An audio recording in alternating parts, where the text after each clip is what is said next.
الحمد للہ والصلاة والسلام علی رسول اللہ اما بعد اعوذ باللہ السمیع العلیم من الشیطان الرجیم من ہمزہ ونفخہ ونفثہ فلما استیأسوا منہ خلصوا نجیا، پھر جب وہ اس سے بالکل نا امید ہو گئے فلما استیأسوا منہ، پھر جب وہ اس سے بالکل نا امید ہو گئے خلصوا نجیا، تو میٹنگ کے لیے الگ ہو گئے، مشورہ کرنے کے لیے مشورہ کرتے ہوئے الگ ہو گئے۔ قال کبیرہم، تو ان کے بڑے نے کہا، الم تعلموا ان اباکم قد اخذ علیکم موثقا من اللہ، کیا تم نے جانا نہیں کہ تمہارے باپ نے تحقیق تم سے اللہ تعالیٰ کا پختہ عہد لیا، وَمِن قَبْلُ مَا فَرَّطْتُمْ فِي يُوسُفَ، اور اس کو نہیں جانا کہ تم اس سے پہلے یوسف کے بارے میں کوتاہی کر چکے ہو۔ فَلَنْ أَبْرَحَ الْأَرْضَ حَتَّى يَأْذَنَ لِي أَبِي، تو میں ہرگز اس زمین کو نہیں چھوڑوں گا یہاں تک کہ میرا باپ میرے لیے اجازت دے دے، او یحکم اللہ لی، یا اللہ تعالیٰ میرے بارے میں فیصلہ کر دے، واللہ خیر الحاکمین، اور اللہ تعالیٰ سب فیصلہ کرنے والوں سے بہتر ہے۔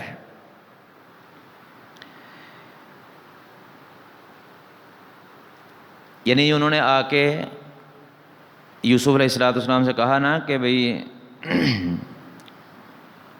اس کا باپ بہت بوڑھا ہے، آپ اس کی جگہ پہ جو ہے وہ ہمیں رکھ لیں،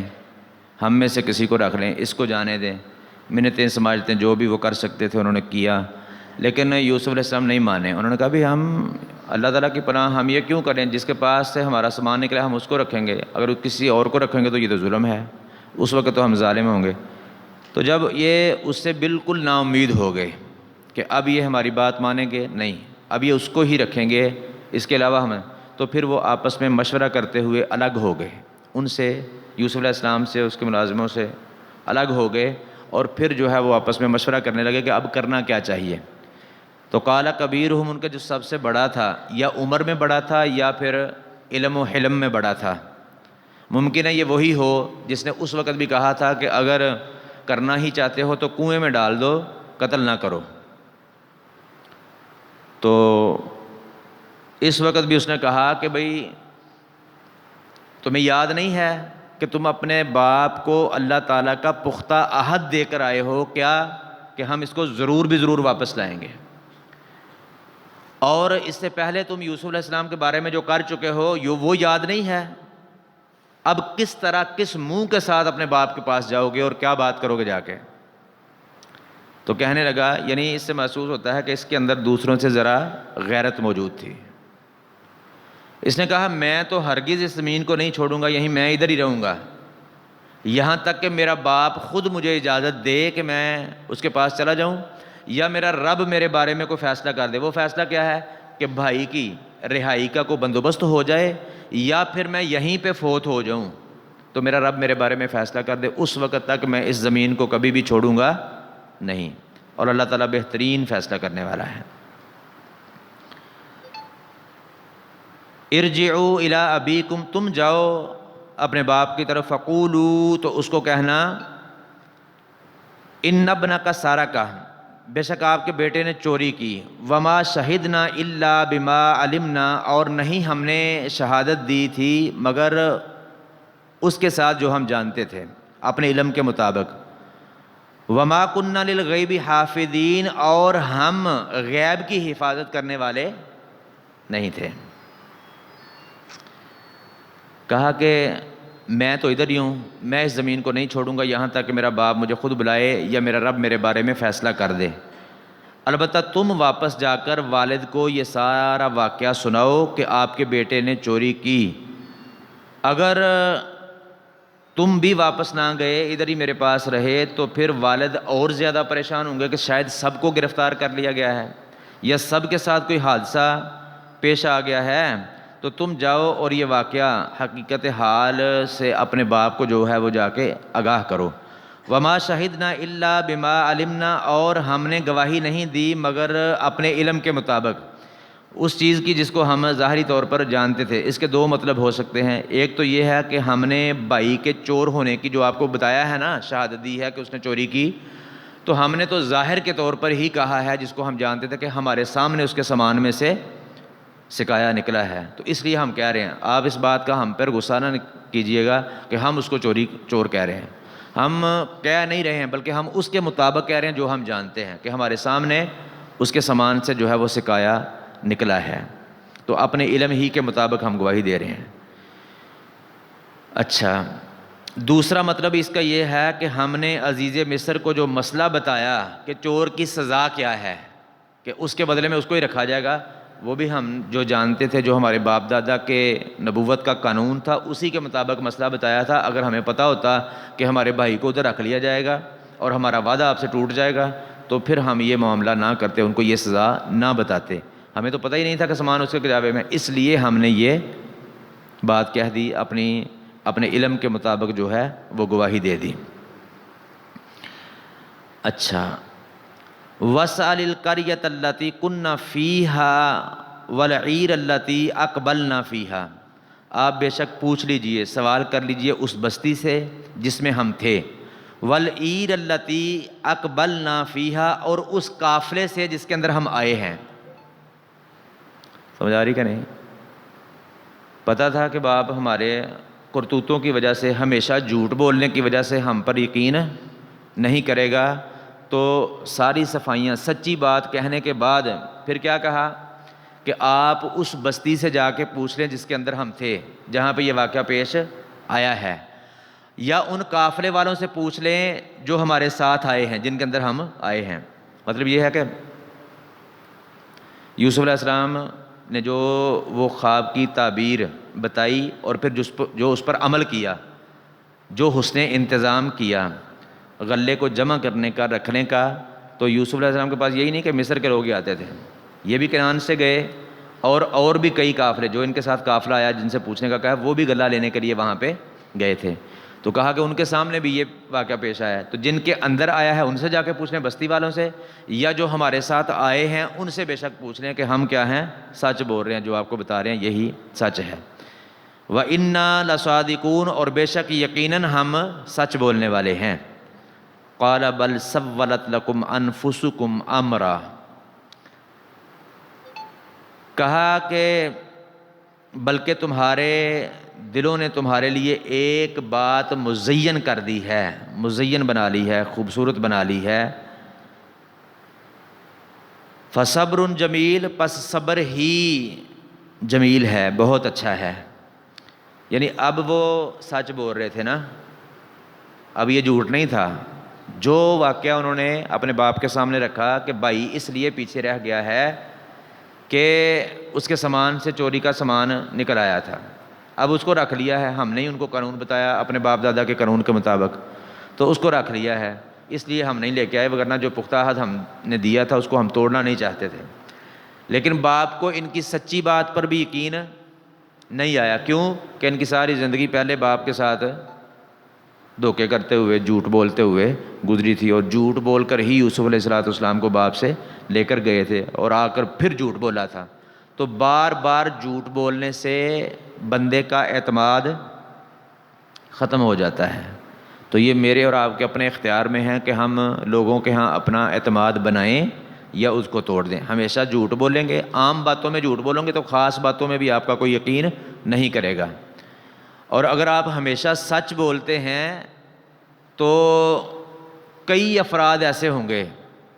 جو آپ کی زندگی سے اچھی طرح واقف ہیں، وہ آپ کی جگہ پہ قسم دینے کے لیے تیار ہو جائیں گے، آپ کی گواہی دینے کے لیے، شہادت دینے کے لیے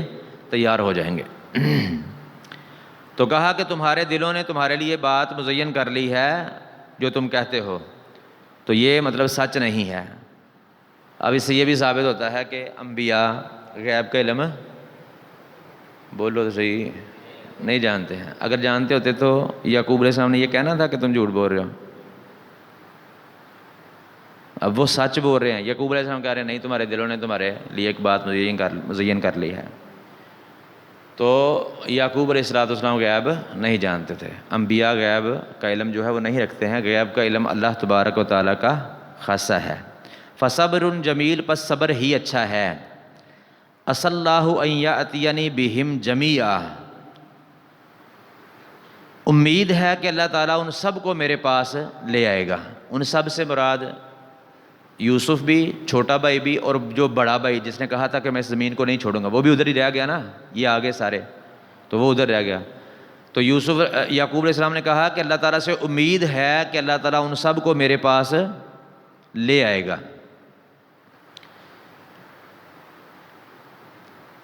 انہ هو العلیم الحکیم، بے شک حقیقت یہ ہے کہ وہ یعنی اللہ تعالیٰ سب کچھ جاننے والا، کمال حکمت والا ہے. یہ امید یعقوب علیہ السلام کو کیسے تھی کہ امید ہے اللہ تعالیٰ ان سب کو میرے پاس لے آئے گا؟ ایک تو اس وجہ سے تھی کہ یعقوب علیہ السلام اللہ کے نبی ہیں اور ان پر وحی آتی تھی، تو وحی کے ذریعے سے، وحی کے علم سے ان کو علم تھا کہ وہ آئیں گے میرے پاس. اور دوسری امید اس وجہ سے بھی تھی کہ یوسف علیہ السلام کے خواب کی تعبیر ابھی باقی تھی. سمجھ آئی کہ نہیں؟ یوسف علیہ السلام کے خواب کی تعبیر، جو انہوں نے خواب دیکھا تھا کہ 11 ستارے اور ایک چاند سورج مجھے سجدہ کر رہے ہیں، یہ اس کی تعبیر ابھی باقی تھی. تو خواب تو ویسے نیک لوگوں کے بھی سچے ہوتے ہیں، بلکہ ہم نے تو پیچھے پڑھ لیا کہ کبھی کبھی مشرکوں کے خواب بھی سچے ہو سکتے ہیں. اور خواب کے بارے میں رسول اللہ صلی اللہ علیہ وسلم نے فرمایا کہ یہ نبوت کا 40واں حصہ ہے. اور پھر اگر وہ ایک نبی کا خواب ہو تو اس کی تو تعبیر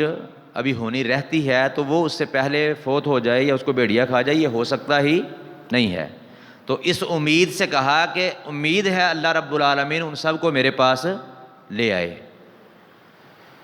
وَتَوَلَّى عَنْهُمْ، اور وہ ان سے واپس پھرا. یہ بات کر کے اپنے بیٹوں سے الگ ہو گیا اور وہ ان سے واپس پھرا. وَقَالَ يَا أَسَفَا عَلَى يُوسُفَ، اور اس نے کہا ہائے میرا غم یوسف پر. وَبِيَضَّتْ عَيْنَاهُ مِنَ الْحُزْنِ، اور حزن کی وجہ سے اس کی آنکھیں سفید ہو گئیں. وَهُوَ قدیم، اور وہ غم سے بھرا ہوا تھا. اللہ اکبر کبیرہ. وَتَوَلَّى عَنْهُمْ، اور وہ ان سے الگ ہوا، ان سے واپس پھرا. وَقَالَ يَا آسَفَا، اس نے کہا ہائے میرا غم علی یوسف، یوسف پر. یا آسفا یہ اصل میں یا متکلم کے ساتھ یا آسفی تھا، پھر اس کا معنی ہوتا ہے کہ میرا غم. تو تخفیف کر کے اس کے اظہار کے لیے جو ہے نا وہ الف کو یا کو الف سے بدل دیا گیا ہے، تو یا آسفا ہو گیا ہے. وَبِيَضَّتْ عَيْنَاهُ مِنَ الْحُزْنِ، کہ غم کی وجہ سے رو رو کر یعقوب علیہ السلام کی بینائی چلی گئی، آنکھوں کی سفیدی چلی گئی. سمجھ آئی کہ نہیں؟ اس کے اوپر سیاہی چھا گئی، یعنی نور ختم ہو گیا، دیکھنا ان کو جو ہے دکھنا، نظر ان کی بند ہو گئی. وَهُوَ قدیم، اور وہ غم سے بھرا ہوا تھا. غم کی وجہ سے رونا، غم سے دل کا بھرا ہوا ہونا، لیکن اس کا اظہار لوگوں کے سامنے نہ کرنا، اس کو کہتے ہیں حزن. کیا کہتے ہیں اس کو؟ حزن. تو یہ گناہ نہیں ہے. رسول اللہ صلی اللہ علیہ وسلم کو بھی یعنی مختلف مواقع پہ یہ ہوا ہے، اور تمام انبیاء کو اگر کسی کو مطلب اپنی ذات کے لیے نہیں بھی ہوا، تو جب اپنی قوم کو دعوت دی انہوں نے انکار کیا، اللہ کا عذاب آیا، تو تب بھی وہ ان کو اس کا غم ہوا. رسول اللہ صلی اللہ علیہ وسلم کا بیٹا سیدنا ابراہیم رضی اللہ تعالی عنہ فوت ہو گئے. تو نبی صلی اللہ علیہ وسلم نے ان کو اپنے ہاتھوں میں اٹھایا ہوا تھا. آپ صلی اللہ علیہ وسلم کے آنسو جاری تھے. صحیح بخاری میں حدیث ہے، آپ نے فرمایا ان العین تدمع، بے شک آنکھ جو ہے وہ بہتی ہے، آنکھ روتی ہے.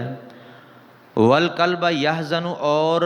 دل جو ہے وہ غمگین ہوتا ہے. ولا نقول الا ما یرضی ربنا، لیکن ہم کہیں گے وہی جس سے ہمارا رب راضی ہوگا. یعنی ایسی بات جاہلیت کی پکار ہم نہیں پکاریں گے جو ہمارے رب کو ناراض کرنے والی ہے. ہم وہ بات کہیں گے جس سے ہمارا رب راضی ہوگا. وَإِنَّا بِفِرَاقِكَ ابراہیم اِنَّا لَمَحْزُونُونَ، اور بے شک اے ابراہیم تیرا فراق جو ہے، تیری جدائی جو ہے، اس کی وجہ سے ہم بڑے ہی غمگین ہیں. تو دل کے اندر غم کا ہونا، لوگوں کے سامنے اس کا اظہار نہ کرنا، واویلا نہ کرنا، شکوے شکایتیں نہ کرنا اللہ تعالیٰ کی، یہ حزن جو ہے، یہ غم جو ہے، یہ حرام نہیں ہے، ناجائز نہیں ہے. یہ انبیاء کو بھی ہوا ہے اور ہمیں بھی ہو سکتا ہے، لیکن اس کی وجہ سے رونا پیٹنا، جاہلیت کی پکارنا یہ اسلام میں نہیں ہے۔ نبی صلی اللہ علیہ وسلم نے فرمایا من ضرب الخدود وشق الجیوب ودعا بدعوی الجاہلیہ لیس منا، وہ بندہ ہم میں سے نہیں ہے جو بندہ مصیبت کے وقت اپنے رخساروں کو پیٹتا ہے، گریبان کو چاک کرتا ہے اور جاہلیت کی پکارتا ہے۔ تو یہ منع ہے، دل کے اندر غم کا ہونا یہ جو ہے وہ منع نہیں ہے۔ اچھا، بیٹے تو 3 غائب تھے، کہا یا آسفا علی یوسف، ہائے میرا غم یوسف پر۔ تو اس سے یہ ثابت ہوتا ہے کہ جو پہلے والا زخم ہوتا ہے نا، ابھی تو وہ بھی تازہ ہی تھا، یعقوب علیہ السلام کا تو وہ بھی ابھی پرانا نہیں ہوا تھا۔ تو جب زخم کے اوپر ایک اور زخم لگتا ہے تو پہلے والا زخم زیادہ تکلیف دیتا ہے۔ تو پہلے والا زخم یوسف کا تھا، اب 2 بیٹے اور غائب ہو گئے، تو اب جو بعد والا غم تھا، یہ جو زخم تھا، اس نے پہلے والے زخم کو زیادہ تکلیف دی، پھر سے تازہ کر دیا۔ تو اس لیے کہا کہ ہائے میرا غم یوسف پر۔ قالوا تاللہ، انہوں نے کہا اللہ کی قسم، تفتع تذکر یوسف حتی تکون حردا او تکون من الہالکین، انہوں نے کہا، یعنی بیٹوں اور پوتوں نے جو ان کے پاس جمع تھے، انہوں نے کہا کہ اللہ کی قسم تو ہمیشہ یوسف کو یاد کرتا رہے گا یہاں تک کہ گل کر مرنے کے قریب ہو جائے یا ہلاک ہونے والوں میں سے ہو جائے۔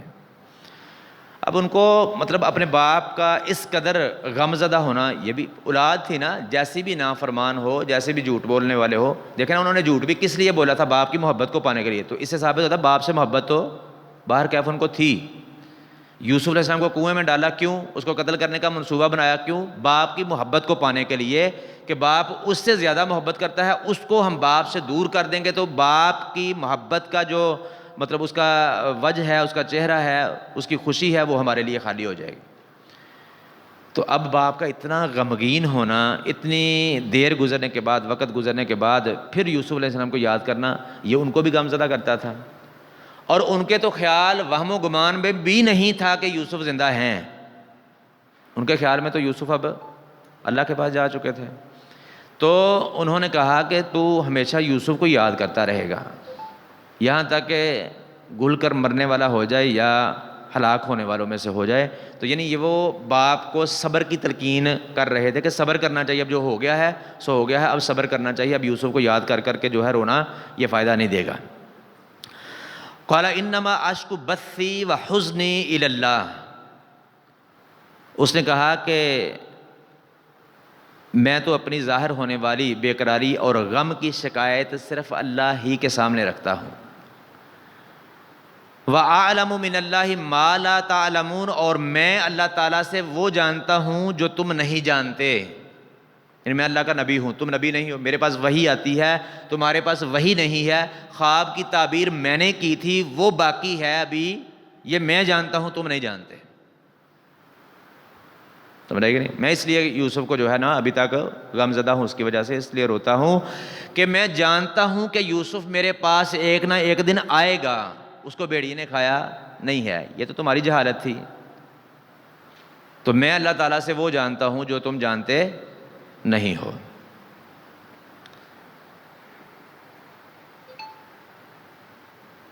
یا بنی اذهبوا فتحسسوا من یوسف واخیہ، کہا گیا میرے بیٹو جاؤ اور یوسف اور اس کے بھائی کا سراغ لگاؤ، ان کو ڈھونڈو، تلاش کرو۔ ولا تیأسوا من روح اللہ، اور اللہ تعالیٰ کی رحمت سے نا امید نہ ہو۔ انہ لا ییأس من روح اللہ،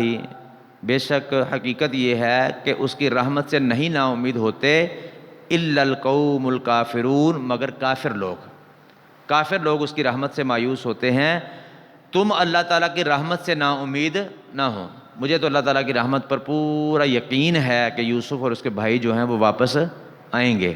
لیکن تم بھی یہ یقین رکھو، یہ امید رکھو، کافروں کی طرح نا امیدی اللہ تعالیٰ کی رحمت سے جو ہے یہ درست نہیں ہے۔ کافر اللہ تعالیٰ کی رحمت سے جو ہے وہ نا امید ہوتے ہیں۔ فلما دخلوا علیہ قالوا یا ایھا العزیز مسنا واہلنا الضر، پھر وہ باپ کے اکسانے پر، کہنے پر، باپ کے حکم کی تکمیل کرتے ہوئے دوبارہ بارہ گئے، تیسری بار مرتبہ پھر اپنا یوسف علیہ السلام کے پاس چلے گئے۔ جب وہ اس پر داخل ہوئے، یوسف علیہ السلام کے پاس گئے تو کہا یا ایھا العزیز، اے عزیز، مسنا واہلنا الضر، ہمیں اور ہمارے گھر والوں کو تکلیف پہنچی ہے، وجئنا ببضاعۃ مزجاۃ، ہم آپ کے پاس تھوڑی سی حقیر سی پونجی لے کر آئے ہیں، یعنی ہمیں مصیبت آ گئی، ہمیں غم پہنچا گھر والوں کو، ہمیں، تو اس کی وجہ سے ہم محنت مشقت نہیں کر سکے، زیادہ پونجی جمع نہیں کر سکے، تھوڑی سی حقیر سی پونجی لے کر آئے ہیں کہ جس کو کوئی پسند نہیں کرتا، جس کے بارے میں غلہ آتا نہیں ہے جس کے عوض، لیکن ہم وہ لے کر آئے ہیں۔ فَأَوْفِ لَنَا الْكَيْلَ، پس آپ ہمیں پورا ماپ دیجئے، وَتَصَدَّقْ عَلَيْنَا، اور ہم پر صدقہ کیجئے۔ یہ ہے اللہ تعالیٰ کی رحمت، یہ ہے واللہ غالب علی امرہ، سمجھ آئی کہ نہیں؟ اللہ تعالیٰ اپنے معاملے پر غالب ہے، کوئی کچھ بھی چاہے ہوتا وہی ہے جو منظور خدا ہوتا ہے، جو اللہ چاہتا ہے وہ ہوتا ہے۔ انہوں نے کیا کیا، اتنا بڑا مطلب پلاننگ کی، مشورے کیے، میٹنگیں کی، یوسف علیہ السلام کو کنویں میں پھینکا، باپ کی محبت پانے کے لیے، باپ کی محبت بھی پا سکے نہیں، باپ یوسف کے غم کو بھولا ہی نہیں تو محبت کو کیسے دیتا ہے ان کو؟ اور وہ بھائی جنہوں نے ظلم کر کے یوسف علیہ السلام کو کنویں میں پھینکا، وہی فقیر بنا کر اللہ رب العالمین کو ان کے سامنے کھڑے کر دیے، اب صدقے کا سوال کر رہے ہیں کہ ہمارے پاس غلہ خریدنے کے لیے پیسے نہیں ہیں، ہم پر، ہمارے گھر والوں پر غم کا پہاڑ ٹوٹا ہے، اس کی وجہ سے ہم محنت مشقت نہیں کر سکے، پیسے نہیں جوڑ سکے، اتنا جمع پونجی نہیں لا سکے کہ جتنے کے ساتھ آپ کا غلہ جو ہے وہ ہمیں مل جائے، لیکن آپ رحم کیجئے اور شفقت کرتے ہوئے ہمیں پورا پورا ماپ دیجئے اور ہم پر صدقہ کیجئے۔ ان اللہ یجزی المتصدقین، بے شک اللہ تعالیٰ صدقہ کرنے والوں کو جزا دیتا ہے۔ قال هل علمتم ما فعلتم بیوسف واخیہ اذ انتم جاہلون، کہا کہ کیا تم جانتے ہو جو تم نے یوسف اور اس کے بھائی کے ساتھ کیا جب تم جاہل تھے، ناواقف تھے، نادان تھے۔ اس جہالت سے مراد کفر والی، شرک والی جہالت نہیں ہے، اس سے مراد یہ ہے کہ تم بیوقوف تھے، عقل نہیں تھی تمہیں، اس طرح کرنا نہیں چاہیے، دنیاوی معاملات میں جو تم نے کیا ہے یہ اس طرح نہیں کرنا چاہیے تھا، باپ کی محبت کو پانے کا یہ ذریعہ نہیں تھا جو تم نے سمجھ لیا بیوقوفی کی وجہ سے، کم علمی اور نادانی کی وجہ سے۔ اب جب انہوں نے صدقے کا سوال کیا نا اور اپنی مجبوری، لاچاری کو یوسف علیہ السلام کے سامنے پیش کیا، تو اب یوسف علیہ السلام کے اندر اور ہمت نہیں رہی کہ ان کو اور اس معاملے کو لمبا کیا جائے اور ان کو اور جو ہے نا پھر جانے کا مال دے کر بھیج دیا جائے اور پھر یہ واپس آئیں۔ پھر ان کو بٹھایا، ان سے ساری بات کو سنا، باپ کی کیفیت بھی بتائی کہ وہ رو رو کر نبینے ہو گئے ہیں، آنکھوں کی بینائی چلی گئی ہے، اور حالت یہ ہے کہ گھر کا سامان، راشن خریدنے کے لیے پیسے، راشن ہی خریدنے کے لیے آئے تھے نا، راشن خریدنے کے لیے پیسے نہیں ہیں، صدقے کا سوال کر رہے ہیں۔ اب یوسف علیہ السلام بھائیوں کی محبت میں، گھر والوں کی محبت میں اس معاملے کو اور لمبا نہیں کر سکے، تو کہہ دیا کہ کیا تم جانتے ہو کہ تم نے یوسف اور اس کے بھائی کے ساتھ کیا کیا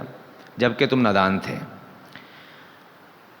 تو اس سے پھر انہوں نے پہچان لیا کہ یہ یوسف ہیں، کیونکہ اتنے سالوں پہلے ہونے والی بات کو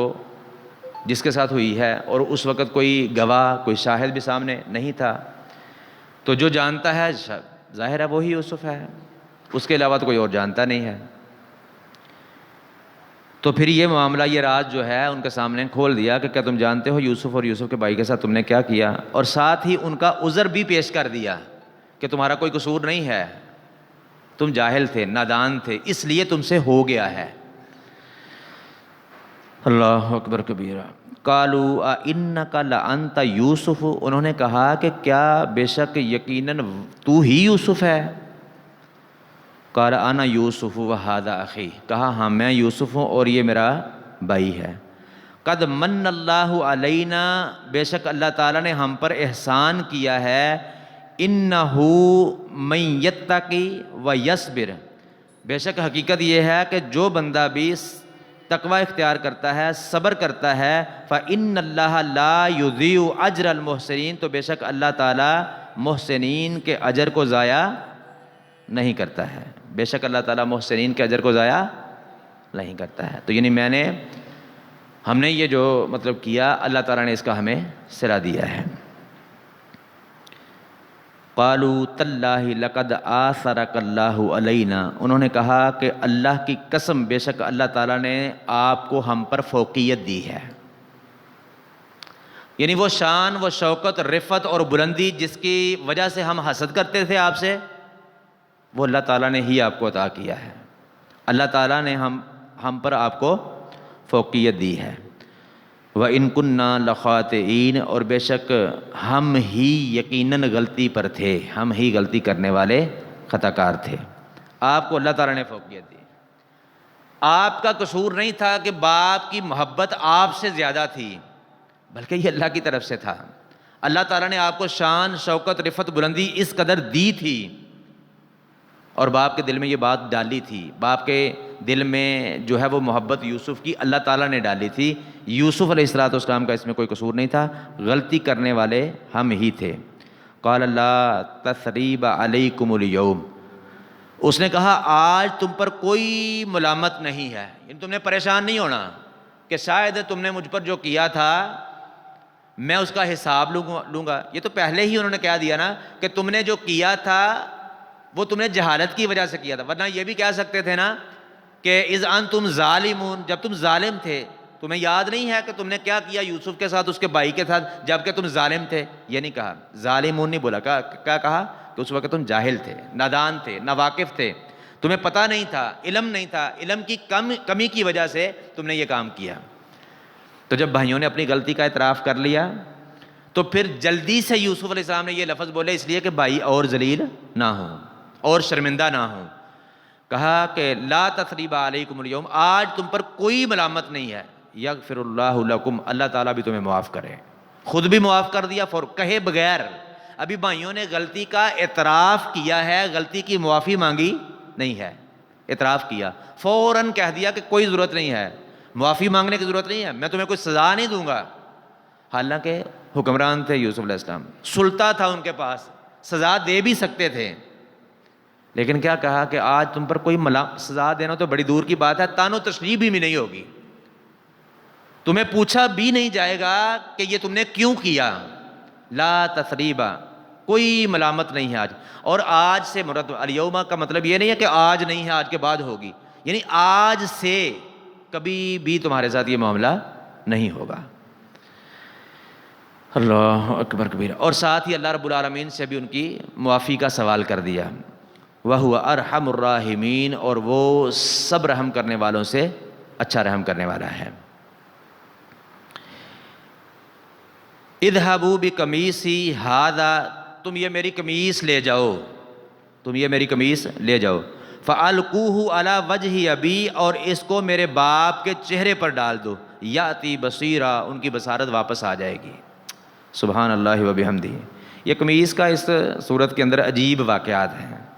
وہی قمیص ہے نا جس کو جھوٹا خون لگا کر لایا گیا تھا، اور اس کے لانے کی وجہ سے، غم کی وجہ سے رو رو کر یوسف علیہ السلام، یعقوب علیہ السلام کی بینائی چلی گئی، اور یہی قمیص ہے جو یوسف علیہ السلام کی پاک دامنی کو ثابت کرنے کے لیے معاون بنی، یہی بنی تھی نا کہ آگے سے پھٹی ہے یا پیچھے سے دیکھ لو، اور یہی قمیص ہے کہ یہ اب باپ کے چہرے پر جائے گی تو اس کی بینائی واپس آ جائے گی۔ تو اللہ تعالیٰ کے لشکر بے شمار ہیں، اللہ تعالیٰ جس سے جو کام لے لے، گلی میں پڑے ہوئے تنکے جو ہوتے ہیں نا وہ بھی بیکار نہیں ہوتے، اللہ تعالیٰ ان سے بھی کام لے لیتے ہیں، سمجھ نا، پتھروں کی بارش اللہ تعالیٰ نے کئی قوموں پر برسائی نا، تو اللہ تعالیٰ کسی سے بھی کام لے سکتے ہیں، یہ سارے اللہ رب العالمین کے لشکر ہیں، اللہ تعالیٰ کی فوجیں ہیں، اللہ تعالیٰ جو کام چاہے جس سے وہ لے لیتا ہے۔ تو کہا کہ یہ میری قمیص لے جاؤ اور میرے باپ کے چہرے پر جا کے ڈال دو، ان کی بصارت واپس آ جائے گی۔ وَأْتُونِي بِأَهْلِكُمْ أَجْمَعِينَ، اور اپنے سارے گھر والوں کو میرے پاس لے آؤ،